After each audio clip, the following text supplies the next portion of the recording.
Bom, bem-vindos. A gente vai dar início, né, ao debate de mais uma sessão, digamos ainda assim, sessão da nossa competitiva nacional. Vamos contar hoje com os filmes a Flecha e a Farda, do Miguel Antunes. A gente conta também com a presença de Luísa Lana, que é montadora do filme, o Vamos à Luta, da Paula Carneiro e Tenille Bezerra, as diretoras que estão aqui para a gente conversar também, e o OPI Régua, né? Esse Sérgio Guidô, que está aqui, ele co-dirigiu com a Júlia, correto, Sérgio? Isso. E ela não vai poder estar aqui no debate. Super agradeço a presença de vocês, a presença, né? E espero que estejam bem nesse momento delicado, né, de pandemia, e que a gente continua de alguma maneira mantendo, né, vivo nosso trabalho com cultura dessa forma, assim, né, online. E esse panorama, essa edição do Panorama está sendo realizado graças ao apoio da Lei Aldir Blanc, através da Secretaria de Cultura do Estado da Bahia. Bom, cada sessão do festival reúne na mostra competitiva um longa e 2 curtas-metragens.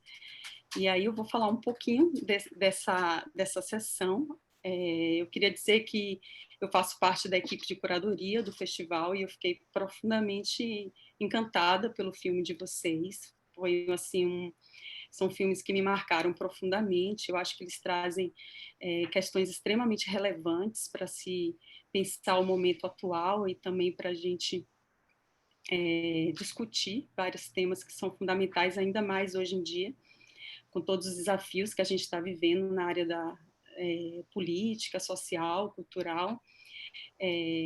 Assim, A Flecha e a Farda é um filme de grande complexidade. Eu acho que todas essas camadas de complexidade, eles estão muito bem trabalhados no filme. É uma história que você realmente... e é muito interessante que a Luísa esteja aqui para a gente conversar sobre a questão da construção, de como o filme vai te dando elementos, né, que vai deixando toda esse tema que o filme traz cada vez mais complexo, mais grave, mais violento e mais realmente brutal, né? Então, assim, me marcou muito, claro. Eu tenho um interesse muito grande por filmes que que dão vida a novos filmes. Inclusive, na minha trajetória, eu também passei por um processo assim de encontrar um filme que me levou a uma pesquisa, que me levou a uma nova realização. São filmes que brotam, né, que fazem de fato se desdobram. Isso é muito rico. E esse filme, vocês contam um pouco de como ele ressurge, né, num determinado momento ali da Comissão da Verdade, mas eu queria entender um pouco mais, que vocês me contassem um pouco mais, que eu acho que essa talvez seja uma lacuna, porque vocês contam muito bem muitas coisas, é muito claro nessa construção, mas entender como ele vai se transformar num projeto de um novo filme, né? De como é que vocês escolhem que é a partir dali, do cinema, que esse discurso deve ser, dessa história deve ser recontada, deve ser publicizada, né? Porque eu acho que é uma coisa que pouca gente sabia da existência dessa guarda rural indígena, e de repente é muito, muito impactante descobrir tudo isso, em que vocês contassem um pouquinho desse processo e como foi acessar algo tão, digamos assim, tão íntimo, que tem tantas dores ali, né? Que eu acho que é isso que o filme vai chegar, de como aquele projeto do Estado pode interferir tão intimamente na vida das pessoas até hoje, né? São relações que foram interrompidas, que foram desfeitas. Então, eu queria muito que vocês contassem como foi acessar essa população indígena tantos anos depois para falar sobre isso, e quais desafios e quais estratégias vocês usaram para conquistar esse espaço de fala e de confiança para falar de feridas tão profundas. E aí essa coisa de redescobrir um filme, né? Aí esse filme que vai nos criar como relacionar, como olhar essa imagem. É engraçado que enquanto a Flash a Flecha e a Farda, ela nos faz muito fazer uma leitura sobre o passado. Eu penso o quanto Vamos à Luta nos leva a olhar essas imagens, acima de tudo, como uma manifestação do presente. E aí é uma maneira de se relacionar com essas imagens, que é como se restituir vida a essas imagens, mas para olhar a partir do hoje, e não do que foi. Não tentar desvendar um processo de produção dos anos 70, não para desvendar um passado do cinema num determinado período histórico, mas é um olhar para o hoje. Olha o estado que essas imagens se encontram, né? Então, assim, olha como elas estão. E o que isso nos diz de hoje, da nossa política também, porque eu acho que tem um gesto extremamente sensível, extremamente poético na relação com essas imagens, mas também por trás tem um gesto político. Eu penso de repensar de como a gente está cuidando das nossas imagens, né? De pensar um pouco como essas imagens estão sendo preservadas ou esquecidas. Então, só o fato de trazê-las à vida novamente me trouxe fortemente um ato político fundamental, que é de pensar de uma maneira extremamente interligadas produção e preservação. E eu queria muito que vocês falassem dessa relação que vocês construíram com essa imagem, através do qual eu vejo tanto das duas, né? Tanto essa imagem que dança através de um repertório que eu sei que Paula tem fortemente na sua trajetória profissional, mas que também pode exalar, que pode nos fazer pensar pelas palavras, né? Criar de fato toda uma construção poética em torno delas, e aí me leva a Tenille também, e eu queria que vocês falassem dessa parceria que acabou resultando um material extremamente sensível e belo, né? E é estranho que esse belo traga também tantos questionamentos, mas também isso é muito da potência do filme, eu vejo. E falar de parceria, não tem como não pensar no filme do Sérgio com a Júlia, porque uma das coisas que eu vi nesse filme, enquanto assistia, eu falava, meu Deus, quanta intimidade há entre quem filma e quem é filmado. Quanta proximidade, quanta confiança, e isso assim transpira na imagem, né? E no primeiro momento eu não sabia muito bem sobre os diretores e eu só ficava pensando, caramba, é incrível, tem muita história por trás desse ato de filmar, tem muita história prévia para construir esse momento em que você pega a câmera e filma esse grupo indígena. E aí eu queria saber dessa construção, né? E dizer da importância para mim, como espectadora, digamos assim, de ver esse filme, porque a gente está num momento que a população indígena está completamente ameaçada, mais uma vez, pelo descaso, pelo descuido, e de repente, para mim, foi extremamente político e importante. E aí, mais uma vez, se não vamos à luta, temos a política pelo cuidar da nossa memória audiovisual, temos aqui a política de falar, sim, é importante respeitar a diversidade cultural, é importante respeitar de que o índio tenha um espaço preservado para a manutenção da sua cultura, das suas tradições. E o quanto foi, para mim, também impactante determinadas falas que Júlia, né, que Júlia fala nesse filme, e que eu acho que são falas que têm que ecoar e que elas ecoam através do seu filme. Fazer a casa de reza não é apenas para mim, é para as crianças e os parentes que estão em todo lugar, né? E quando ela fala, nós sabemos o que é melhor para nós mesmos, né? Então tudo isso assim vieram com muita força. Ainda mais quando eu vinha de um processo de ver um filme como A Flecha e a Farda, que mostra a tentativa brutal de impor uma ordem branca numa comunidade indígena e como isso é extremamente destruidor, né? Trazer a lógica do vigiar e punir para uma organização que não tem nenhum tipo de estrutura, né, com base nisso e que tem um outro pensamento de mundo, outra forma de se relacionar e tal. Bom, então é isso. Acho que é um pouco falar de processo que leva, né, a essa construção que vocês trouxeram de uma maneira extremamente potente e bela, e agradecer pelos filmes que vocês fizeram.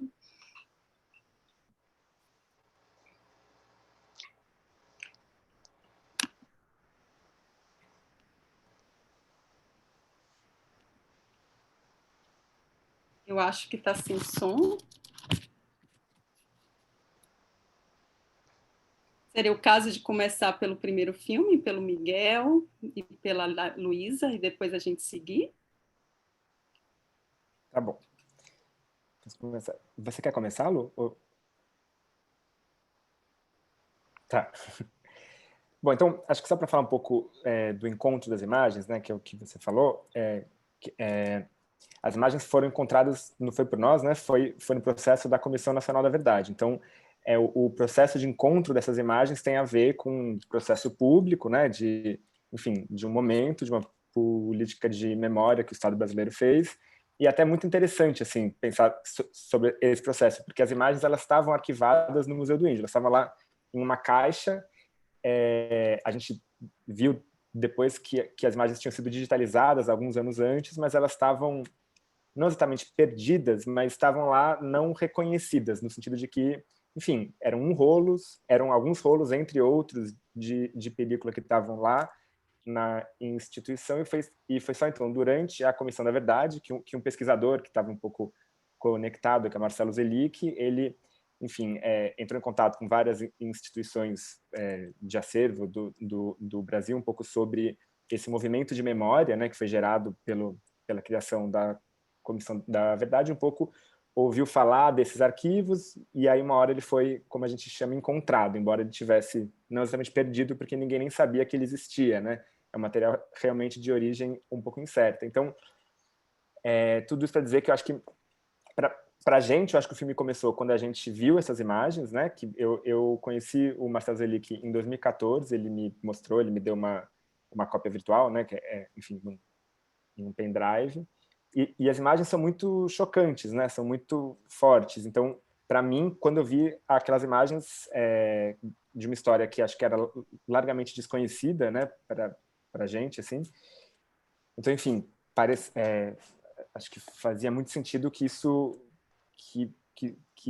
fosse filmado, que isso fosse buscado, né?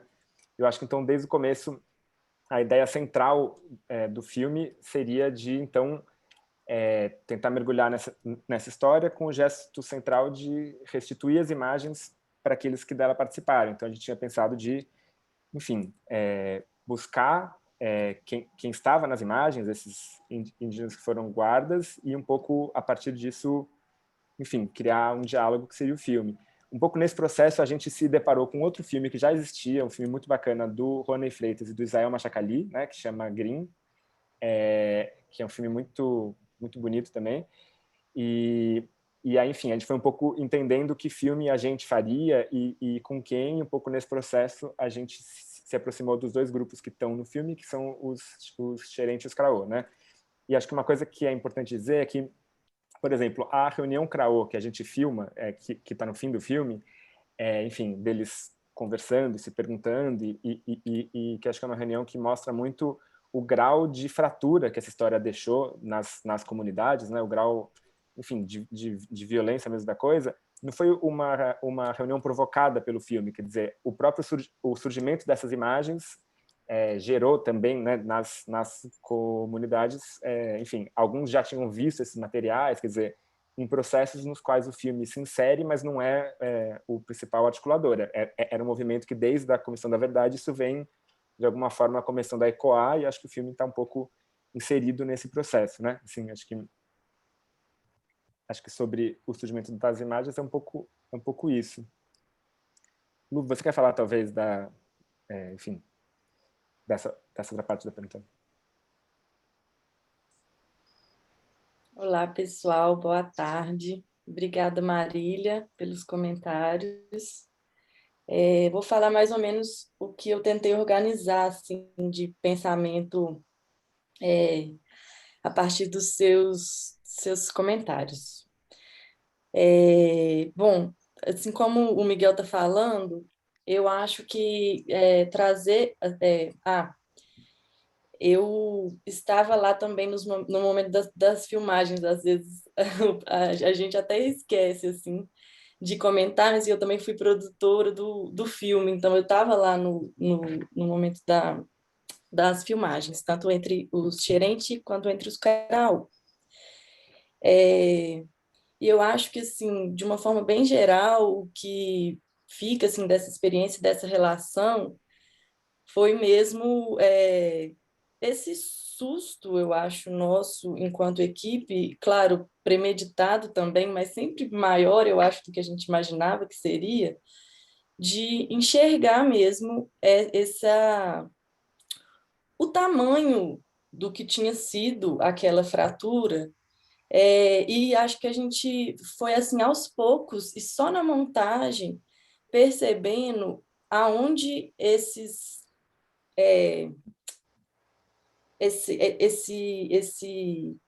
abismo, assim, essa fratura se aparecia, porque quando a gente chegou lá, assim, realmente é, foi impossível não ficar meio assustada assim com as falas muito positivas assim sobre a Green, saudosas daquele tempo, enfim, eu acho que a escolha também por ir conversar com os guardas tinha um pouco esse risco que a gente, né, percebeu o quanto ele era evidente, assim, né, que a escolha por falar com os guardas geraria esse tipo de retorno, mas de entender mesmo, e isso que eu acho que a gente foi entender no processo da montagem, quando a gente já estava lá no corte, sei lá, 12, 23, não sei, que as pessoas com quem a gente estava conversando estavam falando com a gente de um trauma não elaborado, assim, né? E aí, no momento da filmagem, assim, é até legal pensar nisso depois, porque a gente também percebe a nossa postura no momento da filmagem e o quanto a gente também, às vezes, não estava sabendo lidar, assim, com dificuldade mesmo, assim, de ouvir essas respostas e entender o porquê delas, assim. Mas muito esse esquecimento, né, por parte do Estado, principalmente, ele se revela um esquecimento também das pessoas que viveram, que não lembram, assim, não lembram do que aconteceu, mas lembram de outras formas. É, mesmo tinha, eu lembro, era difícil, assim, de entender alguns fatos trocados, mas principalmente não sei, assim, esse esquecimento mesmo de nem daquilo não estar sendo discutido, né, com toda a razão, porque foi uma coisa que simplesmente chegou, aconteceu, foi embora e tchau. É, uma dos motes, assim, das perguntas que eram lançadas nas entrevistas eram sobre o fim da Green. E isso era um grande motivo de desconforto, um desconforto muito grande. Porque, na verdade, ninguém sabia o motivo da Green, porque ninguém foi informado sobre isso. Assim, era uma desinformação muito impressionante, assim mesmo. Impressionante não, mais do que esperada, mas assim, eu acho que não deixava de ser sempre como é tipo assim, ver isso na nossa cara jogado ali, né, ali numa roda de conversa, as lideranças falando, todo mundo falando, era ainda meio impressionante assim, perceber o tamanho da fratura com a qual a gente estava lidando. E, e aí sinto que trabalhar com isso na montagem foi muito difícil. Assim, Miguel e eu batalhamos assim, aquele filme difícil mesmo, assim, não teve um momento fácil, é sempre difícil, né? Não, mas assim, realmente esse foi mais complicadinho. E, e, claro, com uma responsabilidade muito grande por estar tratando de uma questão desconhecida para a grande maioria da população, pensando nesse público, né? E a pessoa que não é sensível às causas indígenas, como ela vai assistir esse filme. Mas eu sinto que no final a gente o filme consegue pelo menos dar um passo, né? Claro, dentro de um esforço que é muito maior, mas contribuir como um passo que consegue pelo menos informar, né? Assim, no mínimo, né? Para além das outras complexidades que o filme traz, eu acho que já tem esse ganho assim muito grande de informar, de conseguir passar essa informação assim mesmo. Mas calma, tô...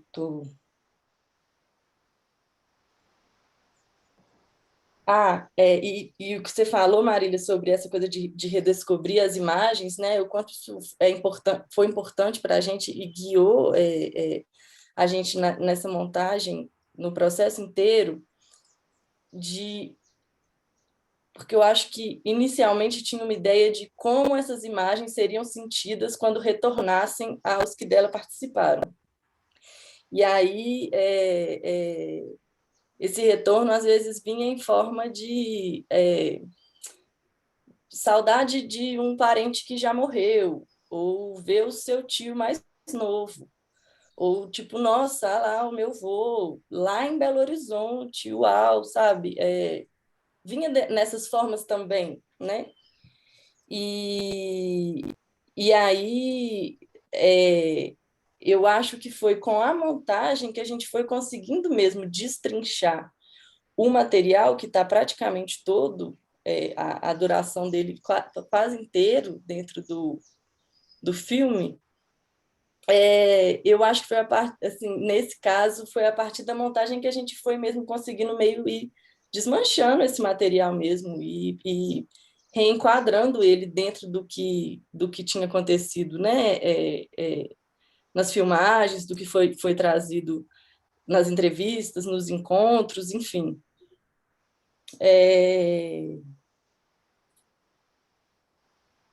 Acho que isso, assim, mais ou menos o que eu tinha para dizer. Acho que eu até falei demais. Se o Miguel quiser Posso só fazer continuar a uma fala dele. complementação que eu pensei? Pode falar. A partir disso, que eu acho que tem uma coisa que eu fico pensando também, desde que a gente terminou o filme, uma coisa que eu continuo pensando, que é um pouco sobre o poder das imagens, assim, porque a história da Green era uma história pública, não foi um segredo. Você pode ver lá no material que naquela cerimônia tinha jornalistas vários, aliás, tem uma recorrência das câmeras, né? Uma coisa muito filmada e o Gesco, o cinegrafista, filmou, ele parece que ele fez questão de mostrar como era uma cerimônia visível. E no entanto, a gente nunca tinha ouvido falar, e eu imagino que a maioria das pessoas antes, né, dessa imagem surgiu. Então não é que surgiu a história, surgiu a imagem, né? Quer dizer, eu acho que é o Didi Huberman que fala que a imagem tem uma tenaz vocação para tornar visível. E é um pouco isso, é como se vendo essas imagens algo se evidencia, embora a gente talvez não consiga exatamente formular o quê. E ao mesmo tempo, eu acho que essas imagens, então, elas falam um pouco disso que a Luísa está descrevendo, né, desse abismo, né, entre os militares e os indígenas, mas falam também muito, eu fico pensando, sobre os militares e o projeto e a violência do projeto deles, né, porque essa imagem, eu estou um pouco convencido de ficar, é a nossa opinião, enfim, mas é um pouco de que era o material bruto de uma propaganda que não foi acabada, né, e ao mesmo tempo, quer dizer, é uma imagem que se quer que se esforça em criar uma imagem positiva. E eu acho que a Green, para os militares, era isso. Era uma imagem positiva. Embora fosse uma política violenta que atravessou aquelas pessoas, que causou muita coisa, eu acho que, do ponto de vista da ditadura, era uma imagem. Eles queriam se defender de acusações, enfim. E, nesse sentido, se a gente pensa que o material bruto de uma propaganda é a única imagem pública do pau de arara da nossa história, é uma coisa muito impressionante mesmo, né? Que acho que fala muito sobre, enfim, acho que sobre a perversidade dos militares, né? E ao mesmo tempo enfim, a gente até fala essa frase no filme, mas é um ato falho que eu acho impressionante. Quer dizer, quando eles vão fazer uma certa imagem para eles positiva, que tentasse defender a ditadura, um pouco eles estavam revelando a imagem proibida, né? Porque era 1970, a tortura estava totalmente difundida pelo país, né? E aí eles um pouco revelam essa imagem. Então, é uma coisa que eu acho que fala muito sobre, enfim, também sobre um pouco o quanto faltam imagens das violências de Estado no Brasil, e acho que, em especial, das violências de Estado com os povos indígenas, né? A gente colocou esse dado no filme também, que eu acho particularmente marcante, que a Comissão da Verdade tem um capítulo de violações indígenas, né, que tenta quantificar a violência contra os povos indígenas, e fala em 8.500 pessoas. Mas na conclusão do próprio relatório fala em 434. Então, quer dizer, nem a própria Comissão da Verdade, que foi um pouco organizada para estudar e para, enfim, falar a verdade sobre as violações da ditadura, nem ela própria leva até o fim, né? Enfim, essa contagem, quer dizer, acolhendo de fato as violências contra os povos indígenas, que são 20 vezes maiores do que as que a gente tem um pouco o número que é mais dado, que é esses 434, né? Enfim, isso é uma coisa que me chama muito a atenção. Sempre me impressiono muito como essas peças de propaganda, elas acabam também servindo para uma releitura importantíssima, né? E muitas vezes esse papel do cinegrafista naquele momento, de encontrar brechas, de expor contradições, né? E eu acho que vocês colocam isso na narração de vocês, de como eles optam em filmar o Craô, que é aquele que tem o cabelo comprido. O que filmar o índio de cabelo comprido nega todo aquele projeto político, né? De colocar o índio numa posição de uma sociedade branca, num lugar, né, do opressor contra a sua própria... O quão é violento, né, para essa população. Então, é muito interessante, incrível como essas provas acabam sendo até mesmo produzidas pelo próprio regime militar, né? Mas, ao mesmo tempo, e como, assim, algumas ações ali quase que subversivas podem ajudar a gente a depois ter um documento de denúncia mesmo, a criar ali fricções, contradições dentro da imagem que são fundamentais para desmontar o que era inicialmente uma propaganda, mas que se revela um projeto extremamente cruel e perverso de opressão com a população indígena, porque da mesma maneira que eles não foram convidados a entrar, eles mal foram informados de que o projeto estava acabando, né?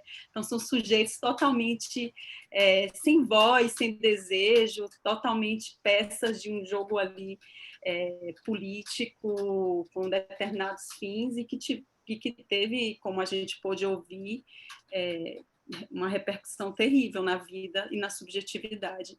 Mas, claro que o poder sempre tem sua sedução, né? Então, tem aqueles que talvez sinta falta de ter do poder que momentaneamente a farda lhe deu, ou que um porte de arma, ou que um crachá, enfim, são seres humanos, né, que estão totalmente sujeitos a todas essas nuances, mas, assim, é realmente inacreditável, inclusive a história de um presídio, de um reformatório, são coisas que, de fato, acho que não eram conhecidas.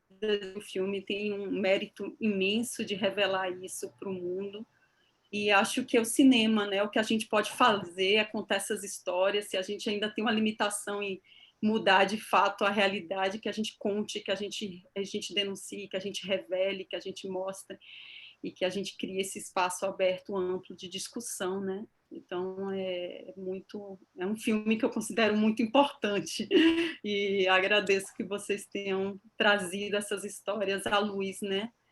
Ter trazido isso tudo à tona. Muito, muito importante mesmo.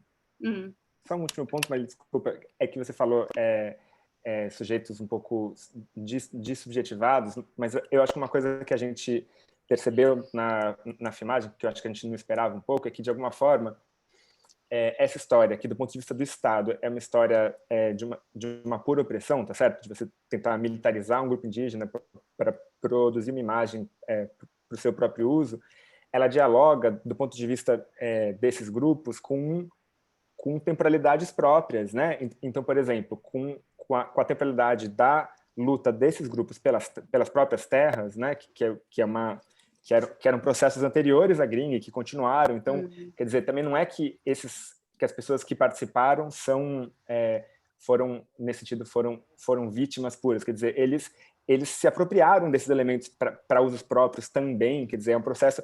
Eu acho que o nó um pouco que a Luísa descreveu, que foi dificílimo montar, e é um filme, enfim, tem a ver com o fato de que existem nas comunidades também outras formas de apropriação disso. Quer dizer, a história ela ecoa em vários pontos. E acho que na filmagem também uma outra forma onde isso se revelou para mim, com uma certa surpresa, é que a gente, enfim, foi até esses grupos querendo falar do passado, né? Então a gente mostrava essas imagens, queria um pouco conversar. Só que eles estavam muito preocupados com o presente. A gente filmou no final de 2018, sim. O Bolsonaro tinha acabado de ser eleito. Isso é muito, muito interessante. Quer dizer, talvez seja até óbvio para pessoas que estão mais, enfim, mais próximas, assim, mas a questão deles era o presente, a Terra. Essa é a questão. Então um pouco a gente foi um pouco percebendo e até acho que na montagem a gente, enfim, tentou acolher isso plenamente, até por isso que a gente pôs o ATL, né, que é um pouco o lugar onde um dos lugares onde isso se coloca. Então eu só queria falar dessa dimensão, que é uma dimensão acho que muito importante da luta indígena, que é uma luta que existe desde lá e que sempre existiu e que continua existindo, né, e um pouco a história da Green cruza com essa história, mas em vetores variados, né, assim. E, ao mesmo tempo, claro, a gente tratar disso sem parecer que a Green queria demarcar a terra, porque não, na terra não era isso, né? Na terra Machacali, como a gente colocou lá, o Capitão Pinheiro era acusado de esbulho de terras. Então, enfim, não é que era uma política de demarcação. Então, um pouco como, enfim, acolher todas essas questões. Assim. Desculpa de ter... Não, perfeito. Isso é muito importante, né? Um filme também que aponta para um presente, para as questões extremamente pertinentes e os índios eles se utilizam daquele espaço para reivindicar questões que eles precisam tratar agora. Nisso eles, né, eles fazem uso do microfone, do espaço, da imagem para falar, olha, é pela remarcação, é a FUNAI que está sendo desestruturada, né? Então é um uso importante que vocês, obviamente, deram esse espaço no filme fundamental, porque eu acho que o link é contínuo, né? Essa história não começou na Green, começou muito antes, e ela não terminou com o fim da Green, ela continua, né? E a gente está vivendo talvez mais um momento de tantos extremamente crítico em relação à situação indígena. E eu acho, sim. Não, pode continuar. Não, só pensei em passar um pouco a fala para os outros filmes, e aí depois a gente, porque né, eu sei que cada filme rende muita coisa, e aí eu ouvi falar um pouco, né, do Vamos à Luta, da Paula Carneiro, da Tenille Bezerra, também um filme que traz imagens esquecidas aí, que estavam totalmente, acho que também desconhecidas, poderia dizer assim, Paulinha, Tenille, imagem de filme que talvez a gente nem considerasse na nossa filmografia, né, que ele tinha sido feito, ou que pouco se fala, e de repente vocês ressurgem aí com essas imagens que chegam de uma maneira muito pessoal, né, às suas mãos, Paulinha, inicialmente, para vocês serem um pouco mensageiros, né, portadores dessa magia que é dar vida novamente a essa história, esse cinema. E aí, no momento também, que já que é para fazer o link com o presente, a gente vive uma crise tremenda na nossa cinemateca, né? Um lugar de preservação, de cuidar da nossa história, do nosso cinema. Então, que importância tem de falar de tudo isso também, né? Nesse momento. Queria ouvir vocês e dessa parceria, de como as imagens dialogam tão fortemente com vocês. É como se, de alguma maneira, vocês recriassem um filme que fosse um filme de vocês. Não é só falar do filme que foi feito, né, pelo diretor Tato Taborda, né, mas também um filme que vocês fizeram com essas imagens, que é um filme extremamente sensível, que tem uma poética muito própria, de uma maneira como vocês acham que lidam com as artes também, de uma maneira mais geral. Sim, Mário. Esse filme, ele vem no momento que eu estava visitando a minha avó e fui procurar as fotografias que meu avô tinha produzido e tal. E ele me aparece lá, essas 3 caixinhas de slides, e eu estava em Curitiba, na casa da minha avó, mas já morava em Salvador, estava naquele momento com uma cafeteria no hall da Sala Walter, que é a sala pública, né, de cinema que nós temos em Salvador, onde funciona a Secretaria de Audiovisual. Então, foi uma surpresa imensa de ver aquelas fotos e reconhecer Salvador, desde esse contexto da sala da minha avó em Curitiba. E não tinha nenhuma pessoa da família que tivesse tido uma relação anterior com Salvador, ou até mesmo com fazer cinema, né? Que eu soubesse. E ninguém sabia dizer nada sobre isso, ninguém sabia dar nenhuma explicação de que imagens eram aquelas. E quando eu levo elas comigo para Salvador, eu dei essa sorte de perguntar para o Lúcio. E ele fala, fui eu que tirei essas fotos. E eu quase caio da cadeira, assim, como assim, né? E aí ele foi que nos deu o Caminho das Pedras, né? Disse que era um filme do Tato Taborda, o projeto inicial chamava Besouro. E o Tato, ele teve um relacionamento com uma tia minha, e o filme é anterior até essa relação, é realmente inexplicável como que ele aparece lá, mas desde que essas imagens surgiram, a minha sensação foi mesmo que delas estavam querendo alguma coisa, sabe? Parecia que tinha até escolhido a pessoa certa ali na família para para se apresentar. E ali eu entendi que eu tinha que resolver alguma coisa ali que eu ainda não sabia o que que era. Então, por conta própria, eu comecei a investigar a partir dessas pistas que o Lúcio deu e cheguei até a ficha do filme na Cinemateca Nacional. Então, o filme, ele se completou em algum momento. Teve uma montagem, teve uma exibição num festival italiano de filmes infanto-juvenis. E o meu palpite é que essa edição tenha sido desmontada, talvez houve alguma tentativa de remontagem e certamente um abandono, uma desistência desse projeto depois. O Tato, ele era jornalista e juiz, enfim, ele tinha outras questões na vida dele, né? E esse envolvimento dele com o cinema terminou aí. Para ele foi uma frustração muito grande esse filme não ser distribuído. E eu acho que foi um capítulo que ele quis encerrar mesmo, fechar essa porta. Eu consegui falar poucas vezes com ele, mas ele não tinha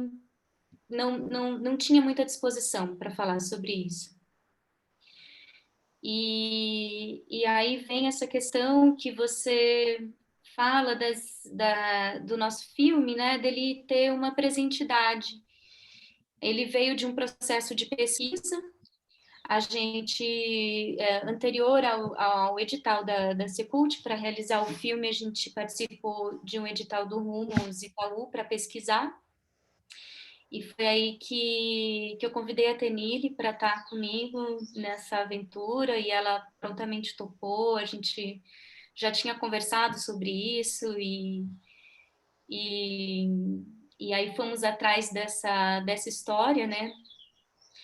E no momento de fazer o filme, então, de montar, a gente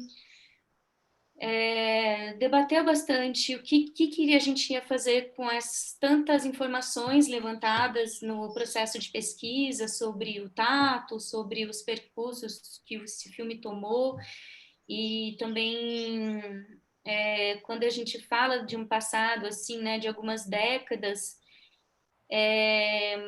não é muito fácil de retomar as entrevistas com as pessoas que participaram. Muita gente fala, nossa, esse filme, meu Deus, eu já tinha esquecido, é mesmo, memórias muito difusas. E a gente entendeu que o nosso papel com esse curta era completar um caminho, assim, que a sensação era que o filme tinha sido totalmente abortado e, e as pessoas todas que participaram dele ficaram, né, ficaram sem esse retorno. Ele teve, até onde a gente chegou, me parece que essa exibição na Itália foi a única exibição pública do filme.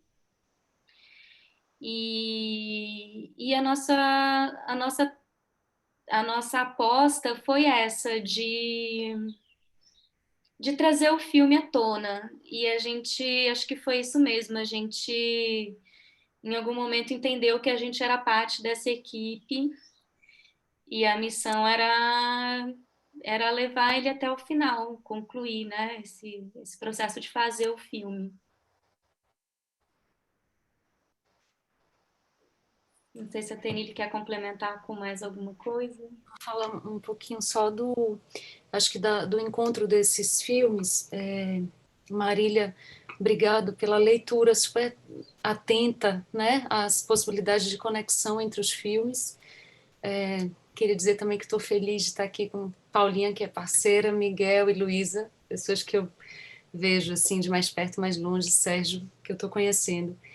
Eu achei muito interessante a perspectiva da sessão, porque a gente fala de algumas direções possíveis de olhares sobre o tempo, né? O filme de Miguel e Luísa é um filme importante de revisão histórica, né? A gente parte para olhar as imagens a partir desse gesto necessário de abrir aí essa história do Brasil, né? E revelar as muitas histórias, assim.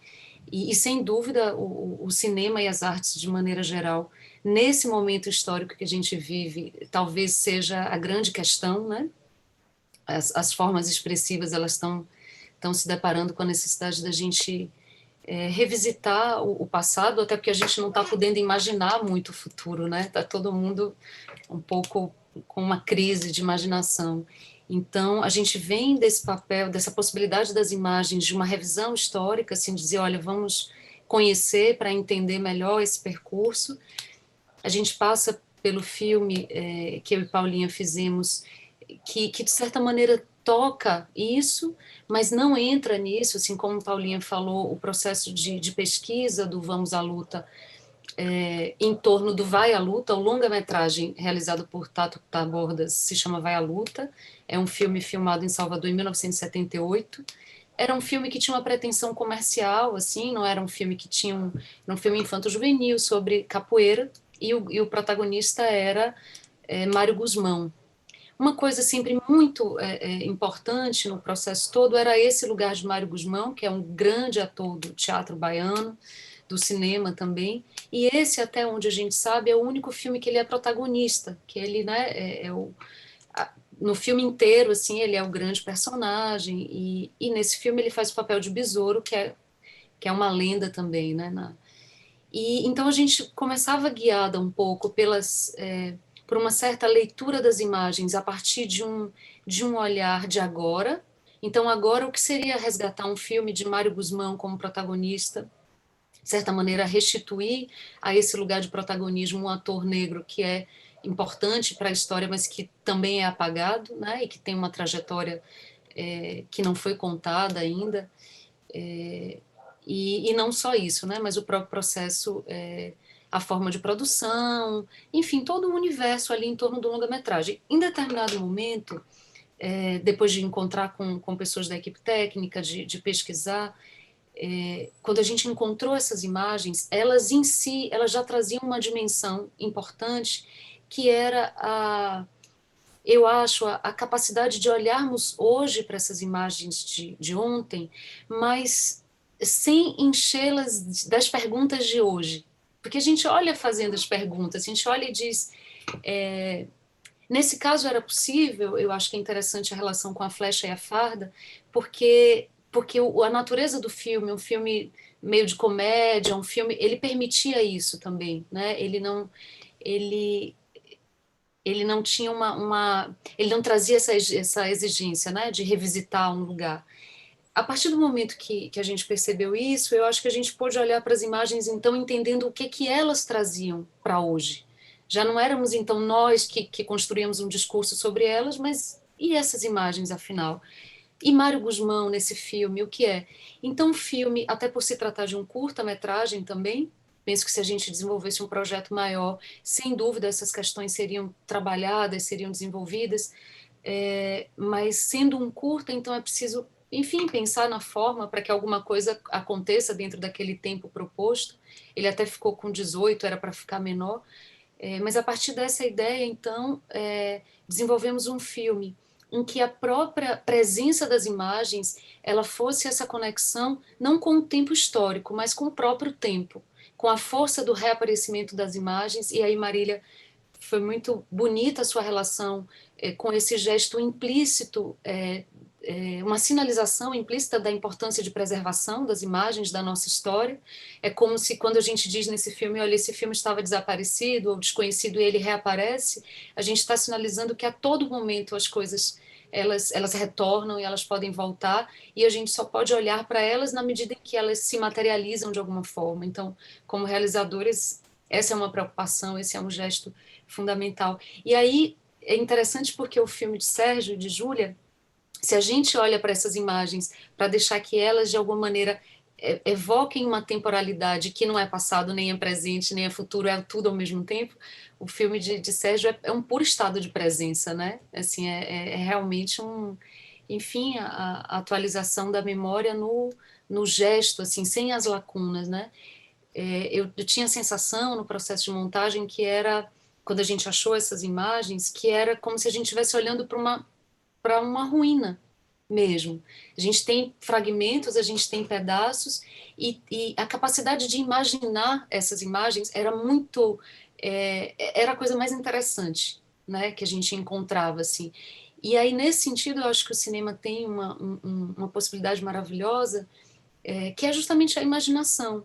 Miguel estava falando da imagem, né, que a imagem é como se instituísse um acontecimento, e não é, na verdade, é a imagem daquele. Mas essa capacidade de imaginação, que sem dúvida eu acho que é contra ela que todo esse sistema investe contra, né, essa impossibilidade de imaginar outros mundos ou de pensar que as coisas são de forma mais complexas e múltiplas, é, eu acho que, não sei, a tentativa foi de defender essa possibilidade de olharmos para uma imagem com esse olhar ativo da imaginação. Muito afetado também por essa, como eu falei no início, por essa crise que a gente está vivendo de não saber como será o dia de amanhã, né? Enfim, é isso. Fiquei muito feliz, assim, acho os filmes incríveis, achei muito sensível a junção entre eles, e é isso.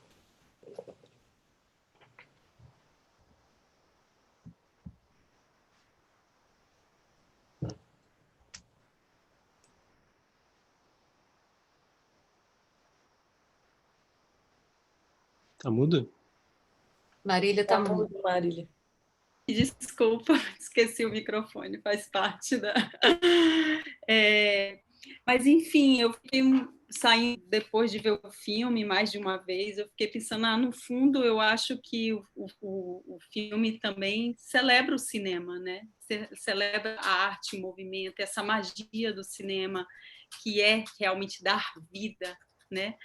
De você dar movimento às imagens, dar vida, e de repente vocês, em algum momento, utilizam desse poder do cinema para dar vida novamente às imagens, e no momento em que o cinema está sendo frontalmente atacado, né? Acho que não dá para pensar nenhum filme sem a gente pensar o momento presente. Se os índios fazem filme da Farda e a Flecha, fazem a gente pensar sobre o que está acontecendo hoje com a população indígena, né? o de vocês fazem a gente pensar sobre o que está acontecendo com o cinema, esse ataque frontal, e como de uma forma ali a gente falava, não, a gente vai surgir de alguma maneira, de uma maneira inesperada, por mãos que não se espera, por lugares de onde não se vê, é de Curitiba que sai um filme feito da Bahia, né, que momenta tudo isso, a gente vai ressurgir, e a gente vai continuar. Então me deu assim muita... apesar de, né, ter ali um lado da precariedade das imagens, da destruição, daqueles rolos assim descuidados em determinado momento que vocês filmam, me deu essa sensação assim, de luta, uma luta que está desde do título do filme. Isso é muito, muito importante nesse momento, que é o que nos resta, né? Lutar, continuar. Agora vamos ouvir falar um pouco do Opi e Régua, que realmente é essa presença, né? Essa presença tão íntima e tão impactante com essa relação entre quem filma, quem é filmado, que ela, como eu falei, ela transborda nas imagens, é de uma parceria, é de uma intimidade, é de um olhar de... Não, a gente tem falado muito hoje dos índios que estão se filmando, que estão cineastas indígenas, isso já é uma conquista maravilhosa, mas eu percebo que há em você um entrosamento muito grande com aquele contexto. Queria ouvir falar um pouco dessa sua história e da importância desse filme ser feito, dessas tradições serem mostradas, serem compartilhadas, serem divididas, principalmente, né, a gente está falando do Brasil, que tem uma dimensão continental, né, é uma terra imensa, então você está trazendo um contexto do Rio Grande do Sul, e a gente está aqui discutindo no festival que inicialmente seria no Nordeste, mas que agora com a internet ganha um público mais amplo, mas essas conexões fundamentais, né, da gente se sentir essa dimensão e essa diversidade, em um momento, como eu falei, que mais do que nunca a gente tem que defender a demarcação, né, o respeito às tradições, à diversidade, à cultura dos povos indígenas. Então, quero te ouvir um pouco, Sérgio, sobre sua trajetória aí como realizador e nessa construção para esse filme. Certo. Não, primeiro queria agradecer o convite, a gente ficou muito feliz. E ainda mais junto desses dois filmes que eu gostei muito, eu não mostrei para a Júlia ainda, mas eu vou levar lá quando tiver chance, os filmes. E gostei muito de ouvir a tua percepção, Marília, do filme, dessa intimidade e confiança com quem está filmando, no caso eu, da comunidade, da Júlia, porque essa relação, na época, ainda era muito recente, assim. O filme foi gravado em janeiro de 2018, e eu fui buscar a comunidade em Biá-Guarani, lá em Maquiné, que é aqui perto de Porto Alegre. Na época eu estava morando mais lá, e eu fui buscar eles porque na época houve uma retomada de terra em Biá-Guarani. Eles retomaram uma terra do estado, lá em Maquiné, de bastante mata, assim, super bonita, e que era perto de onde eu estava, então eu fui lá visitar com o propósito também de apoiar e apoiar dessa forma com imagens. Então, no primeiro dia que eu cheguei nessa retomada, eu já falei com o cacique, com as lideranças lá, ver se eles queriam gravar depoimentos para a gente divulgar a retomada, porque estava precisando de apoio, de disposição na época para ter apoios, né?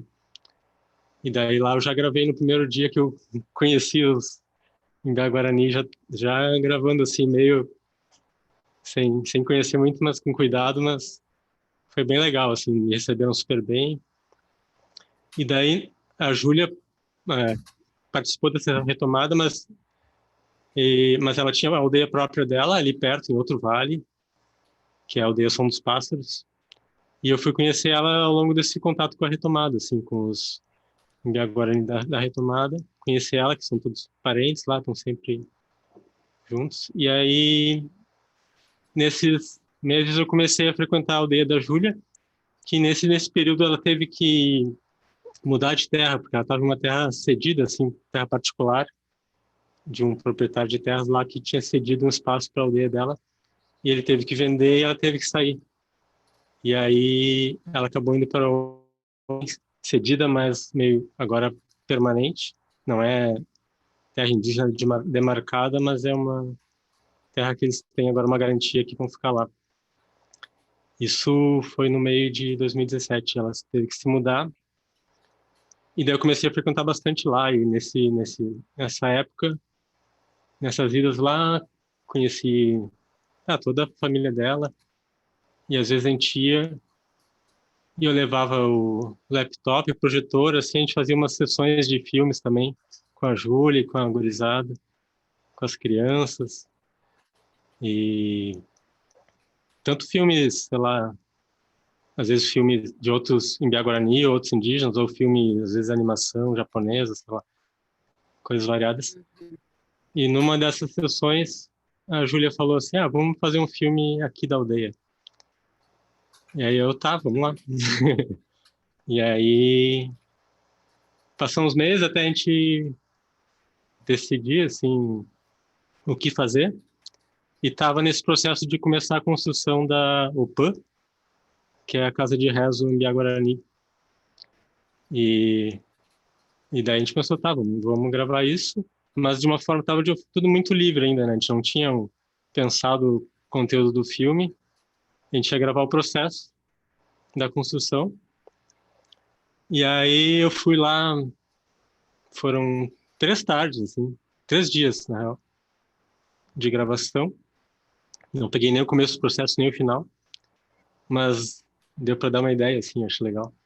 E daí a parte do conteúdo de fala também, a Júlia ficou, ela que trouxe o conteúdo que ela queria falar, assim, né? Até a gente combinou dela falar tudo em Guarani para ficar mais à vontade. Eu nem sabia o que ela estava falando, porque naquela época eu só pegava algumas palavras. Ainda só pego umas palavras porque é difícil. Mas e aí foi isso. E foi muito livre mesmo. Eu estava bem à vontade e foi legal que eles estavam à vontade com a câmera também, sem desconforto, assim. Acho que isso que gerou esse clima que tu percebeu de confiança, assim.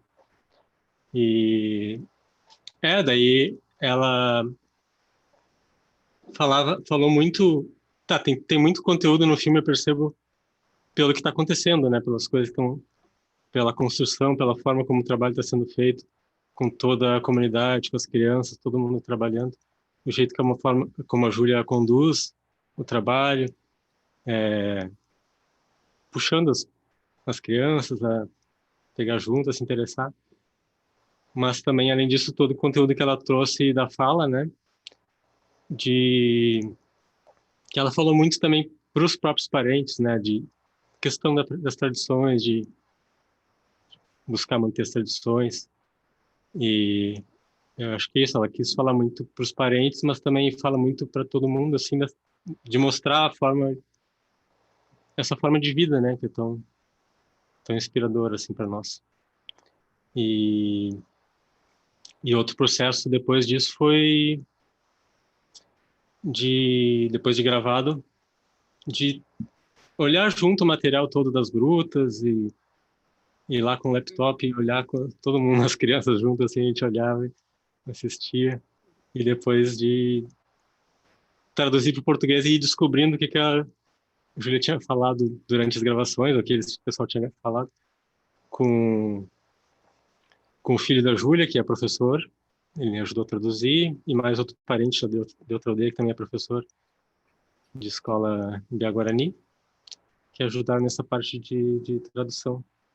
Mas foi isso, foi bem livre o processo, assim, mas eu fico bem feliz desses retornos, assim, das pessoas que, como o que tu falou, percebeu essa relação, e também que as pessoas se sentem, falam que se sentiram lá, assim, isso que eu gostei muito de ouvir.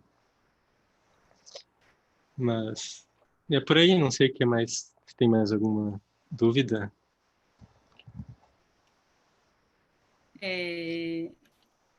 Então, eu também deixo o espaço aberto se vocês quiserem comentar alguma coisa em relação a um dos filmes do outro.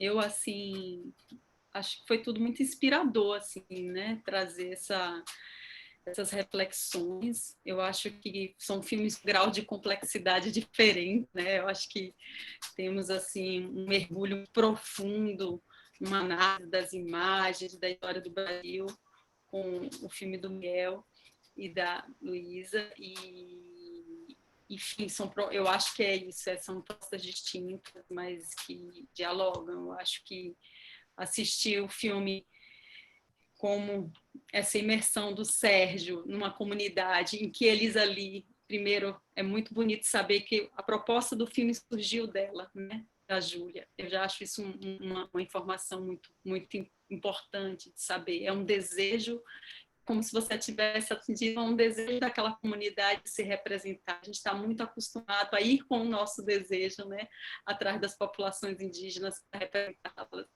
Então, eu acho incrível saber que esse desejo surgiu. Ela quis, né, eu acho que ela quis registrar essa tradição, ela quis, e é bonito como ela fala mesmo, passando um recado, né? Um recado no sentido de deixar registrado, né? Uma visão de mundo, um jeito de organização social, né? Eu quero que meu filho, as crianças conheçam a batata doce, vejam, tenham um lugar para brincar. Então, é muito interessante. É um filme aparentemente simples, porque é um registro de um momento, mas muitas camadas de complexidade também, ao mostrar toda uma forma de organização, né, muito mais comunitária, coletiva, que envolve todas as idades. A gente está numa sociedade que separa o lugar da criança do lugar do adulto, que faz essas separações muito rígidas. Então, enfim, tem ali todo um modo de vida, que é esse modo de vida que a gente retorna para o primeiro filme, que fala, não, eu quero minha remarcação, é esse que vai garantir a minha sobrevivência e dos meus netos e dos meus filhos, é essa existência do meu pedaço de terra, onde eu vou poder viver de acordo com minha cultura, os meus costumes. Então, o desejo é que esses filmes sejam muito vistos, que eles circulem, eles merecem circular bastante. Eu deixo aqui para vocês a fala, já estamos concluindo o nosso tempo também, para a gente não se alongar mais, mas está aberto assim, para a gente ir finalizando. Eu queria só falar uma coisinha, pedir desculpa que a minha internet está muito ruim, então eu caí no meio da fala da Tenille, mas eu estou achando muito bonito isso que você tinha falado dessas imagens, né, que acho que vocês, no filme de vocês, a gente no nosso se propõe a retrabalhar como ruínas, né? E aí, fazendo um pouco, a gente foi pensando ao longo do nosso filme que as imagens eram uma ruína e a política da Green também, né? Como uma coisa que ficou lá inacabada, ninguém um pouco... E aí, enfim, no fundo, eu acho que talvez desse para descrever boa parte dos projetos estatais brasileiros como ruínas, ou presentes ou futuras, né? Porque também tem muita coisa que a gente vê acontecendo agora que parece que as ruínas estão sendo inscritas em tempo real, né? Assim, daqui a pouco vão ser ruínas, assim, porque, enfim, são coisas que não vão, enfim, chegar a cabo, né? E aí eu acho que no caso da Green é um pouco, acho que fazer o filme foi também pensar como essa ruína foi sendo escrita enquanto ela era produzida, até pelo fato de ser, enfim, uma coisa do qual os militares queriam tirar aquela imagem um pouco, em certo sentido, né? Então, sei lá, fiquei só pensando nisso.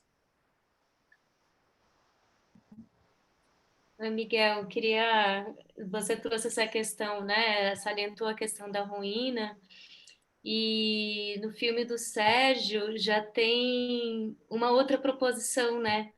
Que eu acho que dá um alento, assim, que eu acho que é uma coisa que vem como uma proposição proativa, assim. A gente lida com a nossa construção dessa maneira, e é uma maneira com a terra, com as crianças, com a coletividade. Então, é muito bonito esse paralelo dos desabamentos e por fim, essa força de se reerguer, né? Acho que isso traz uma mensagem bacana para nós todos, né?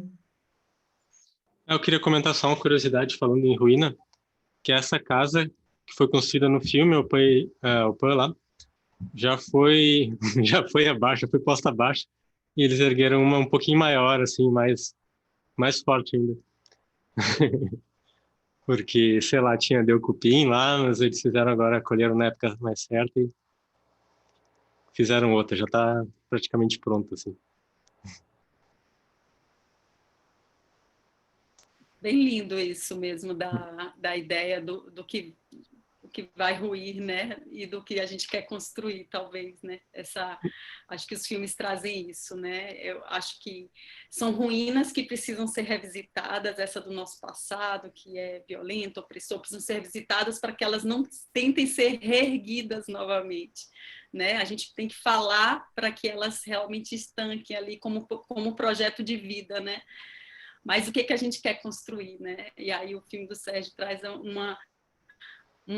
aponta um futuro, uma esperança, uma saída, né? Que projetos nós vamos reerguer, que são projetos que têm que estar não impostos, mas nascer de dentro mesmo, de cada comunidade, grupo, a partir do respeito e enfim, ficou bem bonito isso. Por fim, Tenille, você quer falar algo para a gente fechar? Quando o Miguel falou, eu lembrei do verso de Caetano, né? Que tudo parece construção, mas já é ruína. Sintetiza exatamente isso, né? E não, queria agradecer mesmo, fiquei muito feliz de poder estar junto com esses filmes, de estar com Paulinha falando um pouco desse processo aí. E é isso, a forma das trocas. Agora, uma das coisas mais bonitas do festival são os encontros, né? É a gente trazer esses processos que são tão, enfim, partilhados numa dimensão muito íntima, que são os processos de realização, para essa possibilidade de troca, de encontro. Então, que bom que isso é possível dessa outra forma, assim, mais cansativa e mais esquisita, mas é possível ao final. Então é isso, agradecer mesmo. Obrigada. Queria também agradecer muito pela conversa, pelo festival, enfim. Maravilha. Estou muito feliz também. Obrigada a vocês. Acompanhe o Panorama Online, os outros filmes, e estaremos aí também em conexão no cinema, né? Aguardando os próximos trabalhos de vocês e força para todos nós para a gente continuar na luta, né? É o nosso caminho. Grande abraço, gente. Muito obrigada, viu? Obrigada. Obrigado. Beijo. Interromper? Tchau, tchau.